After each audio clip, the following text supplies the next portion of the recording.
Welcome to a video review from theplayersaid.com. I'm Grant. So the game that you see before you, this is a prototype copy of a game that's coming out on Kickstarter. We're putting this video out the day that it's coming out, so it's November 17th. This game is called Soldiers in Postmen's Uniforms, and it's from Dan Verson Games. Here's a look at the rules cover page, I'm not sure if this is the final cover or not. This is actually a picture of a statue that stands in Danzig today. But anyway, this game is from Dan Verson Games. It is designed by David Thompson. David does a lot of great games. They're typically referred to as Waros or war Euros. Take those words and put them together, because they're not traditional war games, Hex Encounter, but they use Euro-like, actions and pieces to simulate different historical situations. So this one is actually, once again, it's called Soldiers in Postmen's Uniforms. It covers the first day of World War II, September 1st of 1939, as the Germans from the West invaded Poland to kick off World War II. On that same day, France and Great Britain declared war on Germany, and it was off. So the Germans came in. Their goal was obviously to take over Poland, kind of re-annex it after they lost parts of it after the Treaty of Versailles in World War I. So this free city of Danzig was that first place that they kind of attacked into, and that's where this setting is. And the post office was instructed to hold out versus to hold the facility, that the Germans would come for it. If you're going to control a country, you want to control probably their finances and banks, and to me, the post office. Also probably the public transit, so they also went for the rail center. So this game covers that post office and its defense by semi-trained soldiers, as well as mostly postal workers and even some civilians. So very interesting story. They held out all day. Ultimately, the Germans were victorious, breached the post office. I believe they pumped gasoline into the basement, and that's actually reflected in the game, as there's a fire engine filled with gasoline. When that comes out, it ends the game. And then they lit it on fire, and everyone surrendered, and it was over. So you're trying to control the Polish defenders versus the AI. This is a prototype copy of the board. This is actually probably very close to what it will look like. I think David does a great job with the layout of these game boards. And actually, this game board is kind of broken into two sections. This first section on the left, I think I've told you enough about the history. Let's move on to the game. The section to the left are what are called assault tracks. You'll notice they are different colors. This is a blue assault track. There's a red one in the upper left, and then there's a white one. Those are going to coincide with dice rolls. So during the first turn or two of the game, the attackers are coming in this way.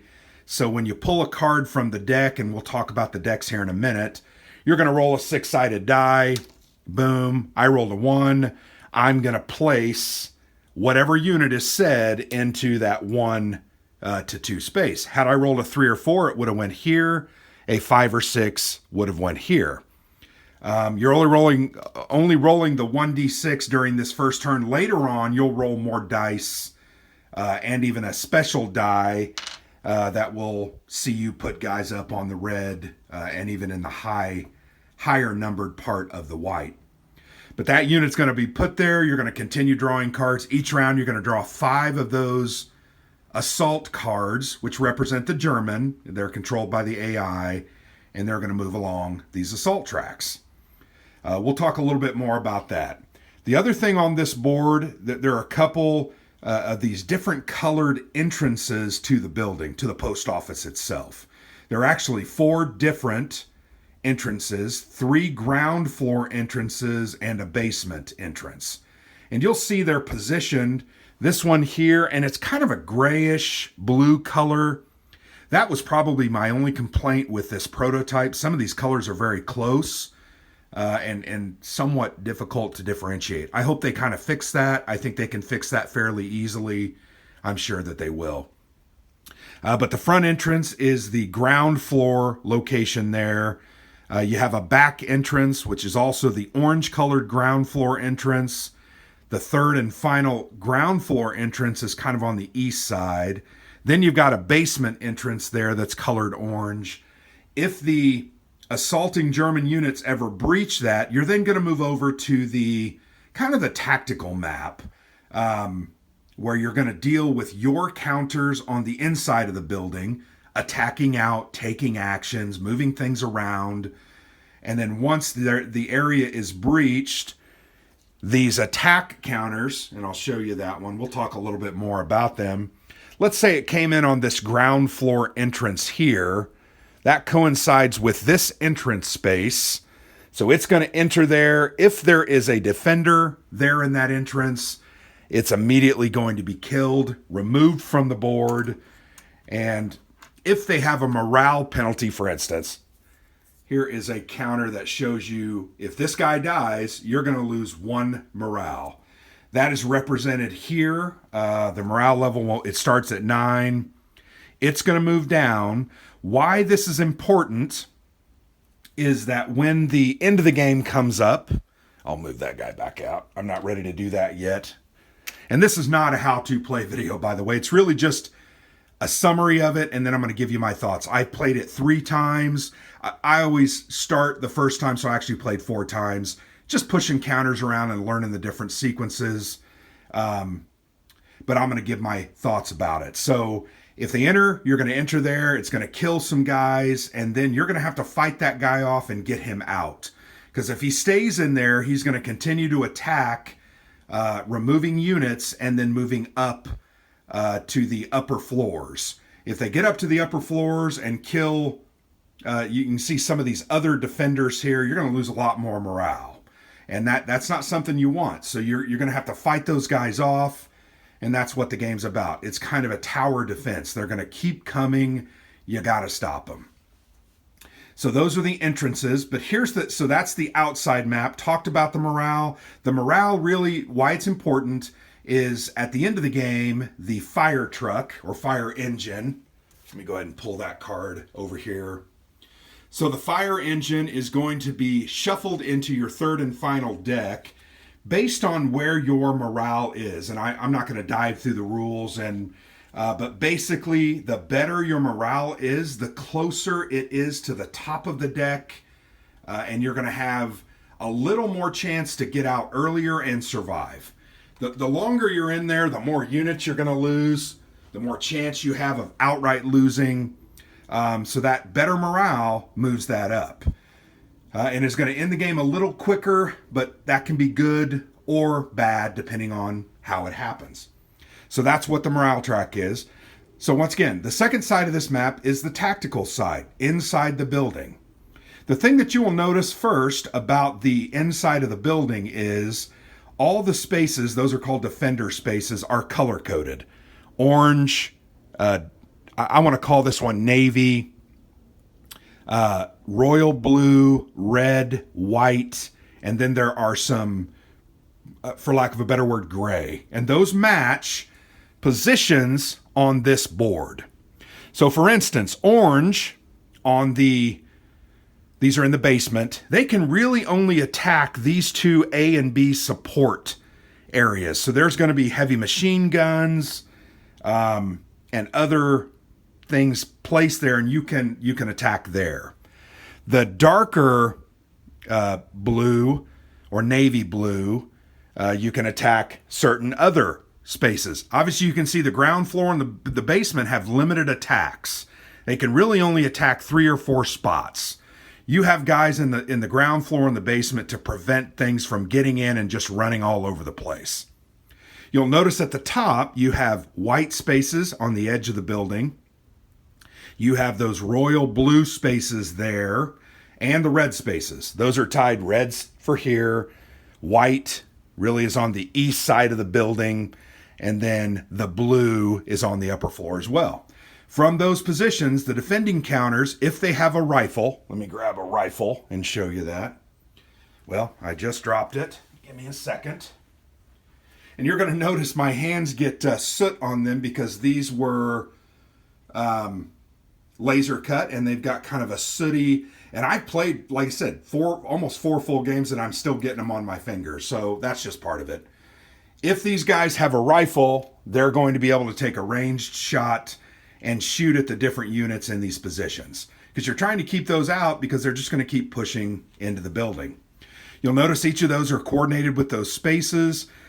I've always liked this concept because only certain units can attack certain spaces. Those two white boxes up there, the only two spots that you can suppress or attack the white. The red has a lot more options. The blue has 4 or 5 options, actually 7 options. The navy blue only really has a couple of options there and there. The other gray color only has a couple of spaces here. So you got to think about that. Your most units, and it goes by round. The first round, you're really only going to have units on the blue and the white. So you got to make sure the blues and the whites have enough units and ammo and other things to suppress and make attacks. So those coordinate with that. I love this system. That was done in Pavlov's house. It was used in Castle Itter. So it's a very similar concept. You're attacking out of the building based on your line of sight. The other cool thing you'll notice there's actually 2 other things I want to discuss. The defense level of the different floors. These floors are going to take damage over time, and this defense marker will move down as it is hit by things like the howitzers, and vehicle, etc. The howitzers are going to shoot the building, basically. So as those move down and take hits, it's going to be easier and easier for your defenders to take what's called suppressions.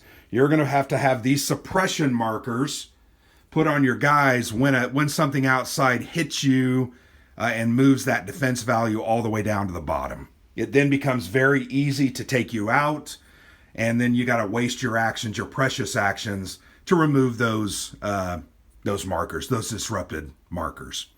The other thing I want to point out is there are defender spaces.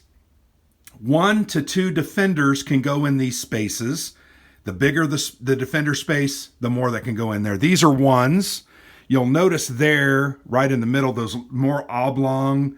There's 1 in the red. There's 1 in the royal blue. There's 2 in the red, actually. 1 in the white there. You can have 2 defenders in those.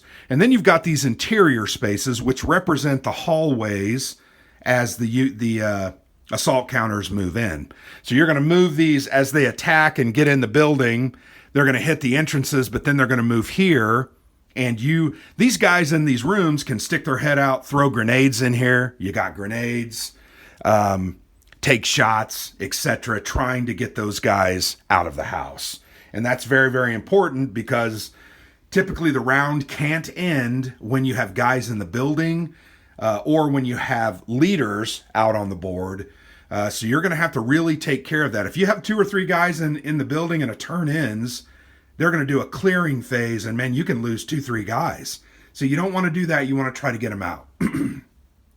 So that's the maps. Once again, really cool the way David lays these out.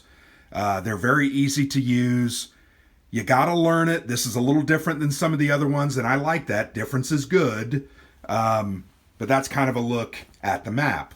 Let's real quickly talk about the attack decks. I'm going to go ahead and I'm just going to grab the number 1 attack deck. And if you've played his other games, you're going to recognize these pretty quickly.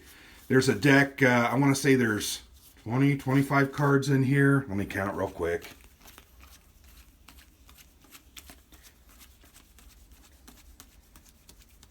$25 cards. You're going to draw each turn.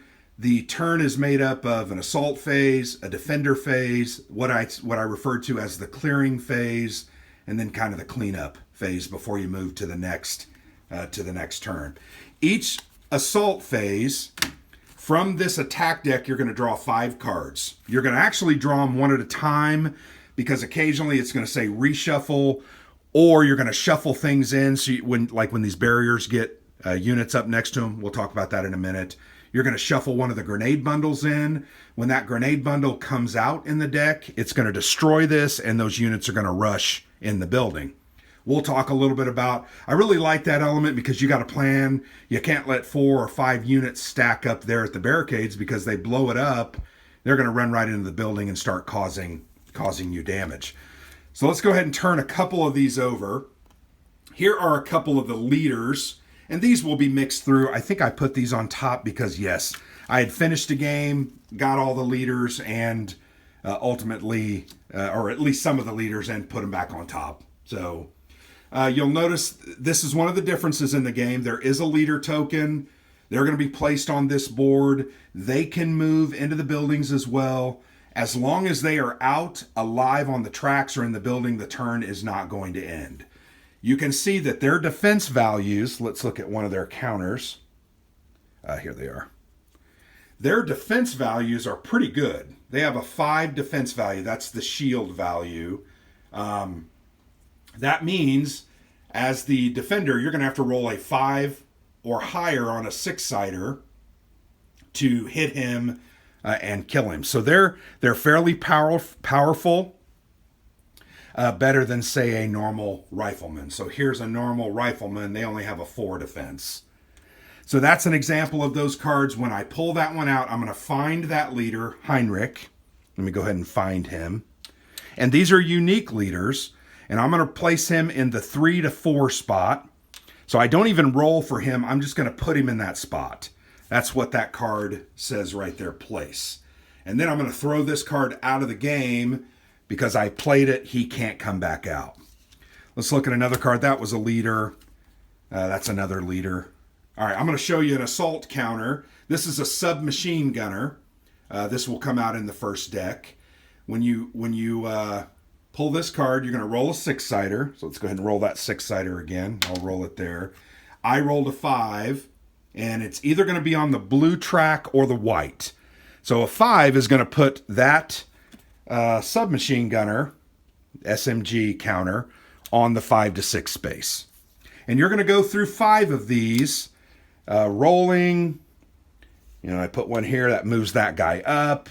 I may end up ultimately putting another guy here and move them up, etc. Now, you'll notice, look on the board there, as I put these units in, both of these guys moved up adjacent to the barricade tokens. These are barricade tokens. They're just white cubes. They are placed here. They are numbered. This is 1, 2, I think this one's 3, and this one is 4. They coincide with a grenade bundle card. I'm going to go ahead and pull those up over here to show you. Here are the grenade bundle cards. So you can see that's barrier 1, barrier 3, and then that one's barrier 2.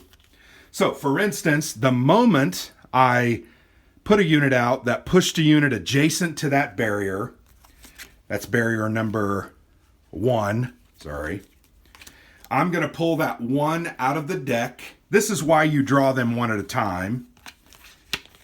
Then you're gonna mix that into this deck, the attack 1 deck. You're gonna mix it in, and then you're gonna continue doing your turn. Now you also notice I pushed another one there, so you're gonna do that again. All of a sudden you're gonna put number 2 in. And I'm gonna do this here because I want to show you. Oh, I shuffled those really well. So we're gonna continue that turn. I think we pulled. Actually, we ended up doing 4 cards. But, you pull, you keep pulling until that grenade bundle comes out. When that grenade bundle comes out, let's say there were 3 units stacked up against that barricade. They made it there, and they're using it as basically protection because you can't necessarily fire on them. You can use your blue guys to fire on them, but this one says, well, that's barrier 2. Sorry. Imagine I found the barrier 1 card. You're literally going to take that cube, remove it, goes out of the game. There are 3 guys stacked here. In order on the top, they are going to move in. So this guy would move into the ground floor. He'd go over here to this ground floor entrance, immediately kill the defender counter that's there, and he's going to stop there. He's going to stop there at the entrance for this moment. The next guy's going to push in, and that guy won't move because he has nowhere to go. So you can see if you don't take care of these little stacks of men, they're going to keep pushing into the thing, and then they're ultimately going to kill your defenders, and you're going to have to take care of them and fight them, and it's a little difficult because once you get to that clearing phase at the end of a turn, they can end up killing your guys. So you don't want to do that. So that's what these barricades are. You're going to mix these grenade bundles in, and you're literally going to keep going until you get through this entire deck and you don't have any leaders on the board or in the house, and then you can move to attack deck number 2. Attack deck number 2 is similar. It has some different units, better units. They start coming in on the red and the higher end of the white. So it just keeps escalating. One of the other things I wanted to talk about, and I'll show you, they have these support units. So let me go ahead and place those here, or show you this card. When this card is revealed, it is a support unit. It's a machine gunner, and you're going to place the A counter in a yellow or yellow-blue space. So you're going to go down to the board. You'll notice this is a yellow, orange-blue space marked A. I'm going to put the HMG counter that is marked A. That's this counter here. And notice this counter. I'm going to compare it to the next level, and I'm going to show you why I'm comparing those. So the first level, the guy is just kind of running up there, and he's taking up a position to support his attackers so that you have a little more difficulty getting at them, and he's also going to attack you. If the second counter comes up because of the other card, it's actually going to go on top of that counter, and it's called an emplaced unit. You will notice that the defense value and the attack value changed. He went from a 1 dice to a 3 dice attack value. His defense went from a 4 to a 5. It's harder for you to remove them, and then when he attacks you, he's going to roll 3 dice rather than just the 1. So when those guys come on, you'll also notice on that card, wherever I put it, it says disrupt. So what he's going to do is he's going to attack a spot and take a shot at I think it's at the blue position because he's in blue or orange. You roll a die and you determine based on the numbers. You'll notice the spaces are numbered, and he's then going to attack that based on the defense value. If he can't hit, nothing happens. If he does hit, you can get disrupted, or it moves the defense down. So that's a new portion of the game. These support units. There are heavy machine gunners. There are infantry guns. So here's a look at the infantry gun. And you'll look at those. You'll notice they're pretty powerful. I got to turn it over. Sorry. Well, where's the emplaced one? No, I'm sorry. There it is. I had them. So the same principle. The first guy that comes out, it's just a 2-5 infantry gun. That's bad, but it's not terrible. Once another card comes out and you haven't taken care of that and cleared it off the board, it goes to a 3-6. So you definitely want to attack this guy as he comes on the board before you can pull another card and make him more powerful. So those are a new aspect to the game. They serve the same purpose as, if you remember in the other games, the mortars and the different other attacks that would attack the defense values of the locations and disrupt. They're kind of the same concept, but they now come more onto the board. I think there were machine gunners and mortar teams and ITER, and you got to pay attention to those. You can't let them build up. So that's a new thing in the game. But those assault tracks, you've got to keep them clear. If you look at the guys, let me just grab a couple of guys here. And I'm sorry, some of them are exhausted because I finished playing a game and haven't necessarily reset it up to play again yet. So here's a look at a couple of different counters. This guy's more of a trained soldier, Rakowski. He's going to roll 2 dice when he gets an attack. This is a postal worker, Elwart. He's only going to roll 1d6, so he's going to have less opportunity to hit. You'll also notice once he dies, we talked about morale value. That morale value is going to go down. When a trained soldier dies, you don't lose that morale. But these units are different. So when they attack, so for instance, let's pick one of the blue guys, and there's an exhausted side and a fresh side. So this is the exhausted. You'll notice it's kind of grayed out, has exhausted at the bottom. And then there's Elwart. You can read it, so that means he's fresh. He's available to take an action. Once you pick him to take an action, you have to flip him over. I wanted to do a blue guy, sorry. So we're looking at the royal blue guys. Let's pick Midskowski there on the right. He has a Browning automatic rifle. He can take a shot or he can do a suppress action. He has an ability on his token that allows him to suppress. So let's say he's going to attack one of the white counters right here. He's going to roll 2d6. He is looking to roll a 4 or higher. I rolled a 4. This counter would be hit and removed back to the supply. Pretty simple. If he decides, and this is one of my favorite actions in the game, suppress. It's been important in all of the games because you have to make sure the Germans can't just run in on you. So he has a 2 attack value. So he's going to create, and suppress doesn't require an action roll like a die roll. It's automatic. So he's going to get 2 for his attack value. He's going to get +1 when he suppresses. That's what his ability on his counter says. Let me grab the Browning. And you'll notice the Browning gives another +2 suppress. So all told, when you exhaust that guy to do suppress, you're actually going to do 5 suppress, and you pick one spot on the board, and you're going to put 5 suppress tokens. Here's 5. 1, 2, 3, 4, 5. Let's say I decide to put them there before they get on that barrier number 3. A little bit different from the previous game. If you remember, those weren't placed into spaces. They were placed onto your board and you could remove them, use them anywhere. In this instance, when an a unit has to move in because units behind it pushed up the track, you now have to decide, am I going to suppress that location? And remember, suppression, you're rolling a couple of dice based on your attack value, and you're going to get to roll 1 die, 1d6 per suppressed token that you use. You're not using a character. You're going to try to equal to or overcome his defense value. If you do, he's going to be removed from the board. So let's say there are 5 in that space. I'm going to use 2, so I discard those. That gives me 2d6. I'm going to roll. Hey, I got a 5. So I suppress him. He is removed. The remaining 3 suppress tokens stay there because I succeeded, and the next time a unit moves in, I can decide to do 1, 2, or all 3. The danger with those, and this is something that I didn't like the first play, but I did find that, hey, that's pretty interesting because it creates a lot of tension and forces you to make decisions about what you're going to do.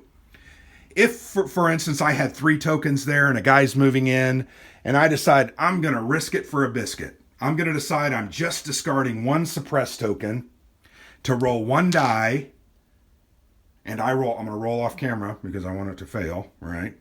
So I rolled a 2. Oh no, I actually rolled a 6, but I rolled a 2. A 2, unfortunately, does not meet or exceed his defensive value. Therefore, that unit enters that space, and any remaining suppressed tokens there are going to be removed to the supply. So you lose them. So it becomes kind of a press your luck concept. Hey, I have 5 suppressed tokens there. I'd really like to use only 1 on every unit that comes in, but can I risk that? Do I have enough faith that I'm going to roll higher than their defense value, or I'm going to lose the rest of mine if I fail? I typically use 2 because I feel like 2d6 is a heck of a lot better than 1d6. There you can see I rolled a 5 when I rolled 2d6. I would have suppressed him. I only rolled a 3 when I rolled 1d6 and therefore would have missed and lost those. So that's an interesting element with the way suppress tokens are used. Let's talk about the defender's phase and what you have to do. The first part of the defender phase, you're going to get 4 of these movement tokens. You can move units around the board on the same level from any space on the same level, for instance, the basement or the ground floor, to any other location in that same basement or ground floor. You can move them between floors, so you can go from the ground floor to the upper floor, etc. And you're going to try to plug holes. So when you start to lose units, you might move a guy down from the top down to the, he might come from the upper floor down to the ground floor to try to help out. So I'm going to use that. I'm going to go ahead and move this guy, move him down to the ground floor into that defense location. When I move him, I'm going to put one of these movement tokens on him, and that says that I moved him this round. It does not exhaust him, but it makes it so I can't use him for any actions this turn because he already moved.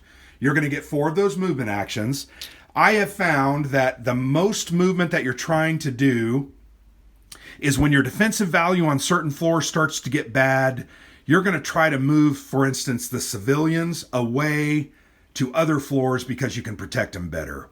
If units move into the bottom floor from the outside, the Germans, you're going to start moving units up the floors because they're going to get killed down there when you do clearing operations. The other thing that you're going to do is you have these guys, I think you have 2 of them, if I'm not mistaken, that have the logistics special ability, the L. Their entire purpose is to move around the board, resupplying units that have used their ammunition, used their grenades, etc. So a unit with an L designation or special ability can move a combination of 4 different weapons and ammunition. A normal unit that doesn't have the L can only do 2. So for instance, let's just assume I have this L guy. I'm going to do this. I have an L guy down here in the basement. I'm going to actually load him up with 3 grenades and an ammunition, which is used for suppression. And I can do one of 2 things. I can move over here and drop a grenade off. And then next round I can move him again or I can move up a floor and drop a grenade to him and leave the rest here. You're going to be moving those units around. You're also using your movement tokens to get some of your other special units, like your commanders. And this commander has a dual ability. He has a command action. If you exhaust him, he can, in the same floor, he can unexhaust up to 3 friendly counters. The I is called Inspire. If he is located in the same space as a unit that's making an attack action or a suppress action, they get an additional die. So this guy normally, Budziak, would only get 1d6 if he's attacking out the window, and he doesn't have a rifle, so he wouldn't be able to do it. But with that guy in there with the Inspire ability, and it's a passive ability, it only affects the guy that he's in the room with, not everyone on the floor, and it doesn't cause him to exhaust by using that Inspire. He would then get an extra die. He's going to be rolling 2d6. And remember the lesson we learned, 2d6 is better than 1d6. You have a better chance to hit. Those are some of there's a logistics guy at the top. But that's what you're going to use these movement tokens for. You're going to have 4 of those. You're going to move you may not move guys. Maybe you don't need them that round. Then you're only going to get 4 actions. You get these 4 action tokens, and you can then do attacks, suppresses with your units. Remember I talked about a unit on the upper floor can only attack units outside when they have a rifle. It's a ranged attack. Units on the bottom and the ground floor can really only attack units that have breached the building. So that's important to remember. So you're going to use these actions. I'm going to use this command action here. I'm going to exhaust that guy, and then I'm going to refresh some guys on that floor. Has to be on this floor. I'm going to go ahead and make an attack here. I'm going to go ahead and shoot across the courtyard there, and I'm going to do a suppression here. So those are things, that's the way you use your actions. You only get 4 of those. You're going to want to use each and every one of them because they're very, very, very important. And you're going to want to pick your battles. You got to know what you need to do. You got to keep people out of the building as long as possible. You got to kill leaders. So you may, in this situation, if you look at the board, knowing you have so many units here, you might decide to kill this leader and then spend a couple of attacks trying to thin these guys out. Or the fact that you have 2 guys in there, you may use a grenade. Has to be a grenade in the level. And then you throw that grenade in there and you're going to attack every unit separately. I threw it across the board. You're going to attack every unit separately in that building, or in that space, I'm sorry, and potentially hit them. So you get 2d6. I'm going to roll against the rifleman. Bam, I rolled a 5. I killed him. The other rifleman, I'm going to roll. Bam, I rolled a 4. I would actually ultimately kill both of those and remove them. Grenades are very powerful. You only have 5 or 6 of them, though, and you can't get any more. So you're going to want to be judicious with them. They really are your last line of defense as guys breach. So that's the actions. We talked about movement. Let's really quickly talk a little bit about strategy. And I know you're probably wanting me to do a playthrough. I'm not going to do that. I think the purpose of these videos for me has become really explaining the general outline of the game and how it works. I also want to kind of compare this and what's new with the other games in the Valiant Defense series from DVG and David Thompson. But you're going to want to talk about strategy. You know, what are you trying to do? You're trying to hold out as long as you can. You're also trying to make sure people don't get into the building as soon as you can. You got to be judicious. You got to make shots. You got to make them count. If you can get a guy in there with an Inspire ability to make a low odds success attack better, you're going to need to do that. If you can use your more powerful guys with those Brownings to do suppressions rather than attacks, that's probably wise. But remember, it's going to eat up an ammo counter, so you can't continually do suppress. In the old game, you could do suppress no matter what. It exhausted you, but you didn't have an ammunition limit. So you got to be judicious with that. You've also got to move those weapons and ammo around to make sure you have what you need when you need it. I really like the logistical aspect of this game and the decisions, and frankly, you can never do everything that you need. Do not fool yourself that you're going to somehow stave off the invasion or the assault of the Germans. You're not. You're simply trying to last as long as you can, getting into the end of the game and preserving your counters as long as possible until you get to what's called the escape phase. Now, we didn't talk a lot about that, but an escape phase, you can escape from a ground floor entrance if and only if there's no German guys in the interior spaces of that floor, and there are no counters on these assault tracks that coincide with that entrance. So if you look at this situation, you could not escape from the orange ground floor location because you've got guys on that assault track. You could not escape from the east location because you've got guys on the white assault track. You potentially could on the north side because it's clear. You've worked really hard to get that clear. You're trying to get guys out of the building. Why? Because those guys add to your victory point total at the end. You're going to get victory point totals for people that are alive. You're going to get extra victory points if you, let me show you the, here. There are a couple civilians. Here's one of the civilians. She's a younger girl. She really does nothing, has no attack value, and really decreases your morale if she ever gets killed. But you want to protect her and try to get her out because that's going to give you a lot of victory points. Ultimately, you're trying to, in essence, do a little better than the historical. Get a few more guys out, keep a few more guys alive, stave them off a little longer than you could, and you're going to get a victory in that, a Pyrrhic victory, basically. Once again, we talked about the game is going to end when that fire engine card appears in the third attack deck. The sooner it appears, it can be a catch-22. You get out of the game earlier and you avoid some of the really wicked infantry guns and some of the other assault things that are going to happen. You also though minimize your ability to escape, because you got to have those tracks cleared. And if you don't have enough cards or time to do that, that can be very, very difficult. You want to keep people alive. You want to keep your hostages alive. Not hostages, sorry, your civilians, and you want to get as many people out as you can. A fun game. I enjoy this game. I enjoy this series. This is my second favorite of the series. My first favorite is, and probably most likely always will be, Pavlov's House. I like this one better than Itter. I felt like Itter was a little more simplified and a little more straightforward, although it did have some interesting elements. You tried to escape.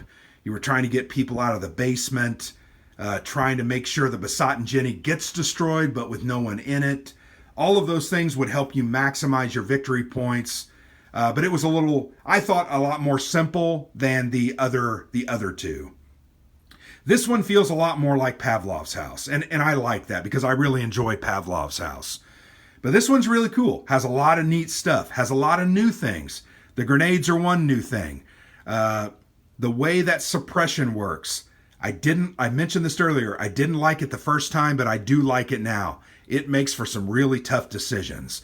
There are times you may just say, I'm going to have to do all three because I can't risk losing 6 or 7 tokens there. So I'm going to have to roll 3 dice. Love that. I love some of the new reliance on ammunition and the logistics special ability guys. I like the morale concept and how that ties into how fast the game can end. Really enjoyed the barricade concept and the grenade bundles. Although, frankly, I try to make sure you don't let 3 or 4 guys build up there. I never want more guys there than will be able to push into the building. So if there's 3 guys here, I'm going to try to kill at least 2 of them immediately. If there's 3 guys here, I'm going to try to do the same. 3 there, I'm going to try to do the same, because they're going to push into the building and then you're going to lose guys. That's not good. If you know you're getting ready to get breached, I talked about this earlier, you may want to move some guys around. You don't want to have 2 powerful guys in the entrance. It does you no good, because when they breach you, they're going to kill you immediately. That's not good. So I like that. I really like these, the difference between the emplaced support units and the regular support units.